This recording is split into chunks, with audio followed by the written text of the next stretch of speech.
আকাশ থেকে নেমে আসতেই জ্বলতে শুরু করলো ধোঁয়া। দিল্লির ব্যস্ততম আকাশপথে এক ভয়ানক মুহূর্ত, যেখানে কয়েক সেকেন্ড দেরি মানেই হতে পারত ভয়ঙ্কর বিপর্যয়। মঙ্গলবার সময় তখন সকাল সকাল হংকং থেকে ছুটে আসছে এয়ার ইন্ডিয়ার ফ্লাইট AI-315।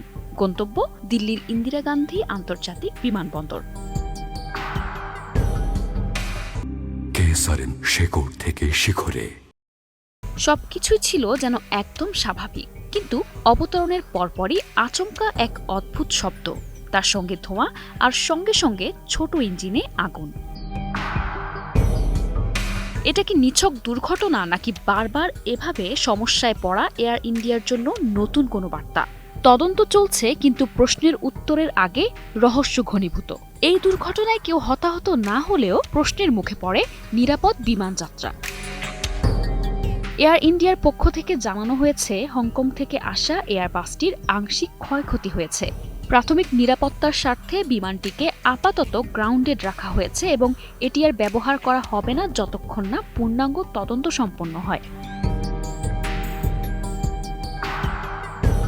এই এয়ারবাসে আগুন লাগার ঘটনার রেশ কাটতে না কাটতেই এর ঠিক আগের দিন সোমবার আরও একটি অস্বাভাবিক ঘটনার মুখোমুখি হয় এয়ার ইন্ডিয়া।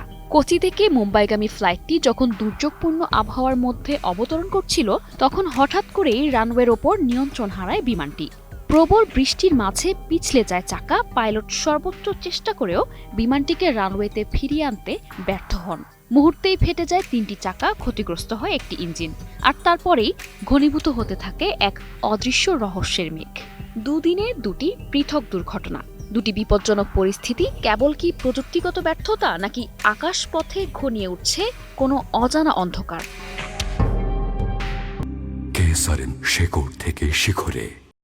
আহমেদাবাদের সেই ভয়াবহ দুর্ঘটনার পর থেকেই যেন অজানা এক ছায়া ঘিরে ফেলেছে এয়ার ইন্ডিয়াকে। ঘন ঘন ঘটছে অস্বাভাবিক সব ঘটনা। বোয়িং ড্রিমলাইনারের সুরক্ষা ঘিরে উঠছে প্রশ্ন, এর পেছনে কি রয়েছে আরও গভীর কোনো রহস্য? নিশা আলম, নিউজ ডেস্ক, 21 টেলিভিশন।